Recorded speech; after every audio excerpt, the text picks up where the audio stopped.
भगवान तो हर स्थिति में मौजूद हैं, उनकी स्थिति को महसूस करने वाला चाहिए।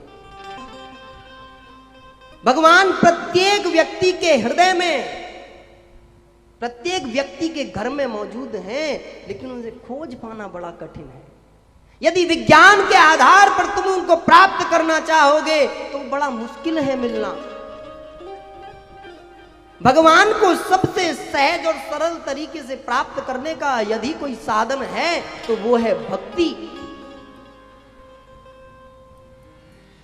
कोई कितना भी बड़ा व्यक्ति हो, यदि तुम उससे प्रेम करते हो, तुम उससे स्नेह करते हो, तुम उससे लगाव करते हो और उस परिस्थिति में जाकर के पहुंच जाते हो कि वो तुम्हें पहचान पाए, वो तुम्हारे बारे में जान पाए कि ये व्यक्ति मुझसे इतना प्रेम करता है, कहीं ना कहीं कितना ही बड़ा वैभवशाली हो, कहीं ना कहीं एक बार तुम्हारे नजदीक जरूर जाएगा या तुमको अपने नजदीक बुलाएगा। प्रेम के आधार पर ही किसी को भी प्राप्त कर जा सकता है। लेकिन प्रेम पंथ अति ही कठिन, जैसे पेड़ खजूर, प्रेम पंथ अति ही कठिन, जैसे पेड़ खजूर,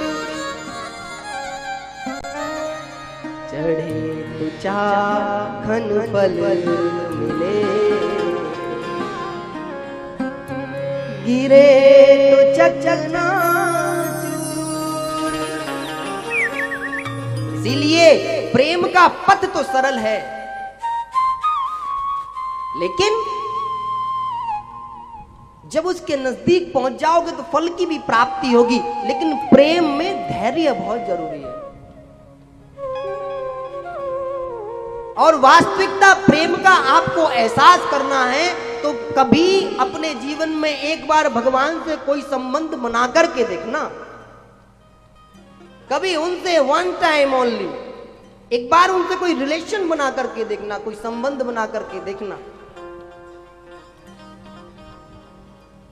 वो जितने अच्छे से संबंध निभा सकते हैं, इतने अच्छे से दुनिया में कोई तुम्हारे साथ का संबंध नहीं निभा सकता महाराज। यदि वो साथ हैं तो पूरी दुनिया साथ है, और यदि उन्होंने साथ छोड़ दिया तो दुनिया भी साथ छोड़ देती है महाराज। इतनी अद्भुत, इतनी विल पावर वाले भगवान है वो। देखो पहले दिन तो आपको मैं सिखाऊंगा, थकान हो रही है ना, तो थकान मिटाना तो भगवान का ही काम है ना। यहां बैठे हुए प्रत्येक व्यक्ति के चेहरे पर जब तक 4 घंटे 3 घंटे या जितनी भी हरी इच्छा आपको भगवान यहां बैठा कर रखेंगे ना, चेहरे से स्माइल नहीं जाने देंगे प्यारे।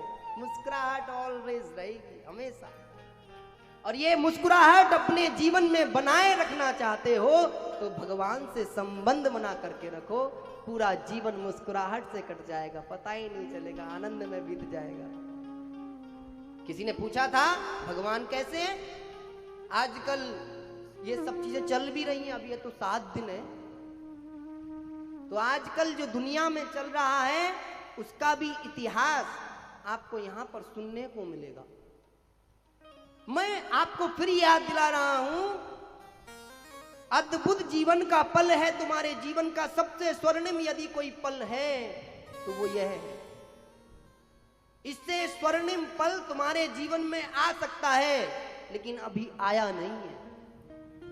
भविष्य में बहुत सुंदर सुंदर जीवन में पल आएंगे, लेकिन आज आपके जीवन का सबसे सुंदर पल यही है।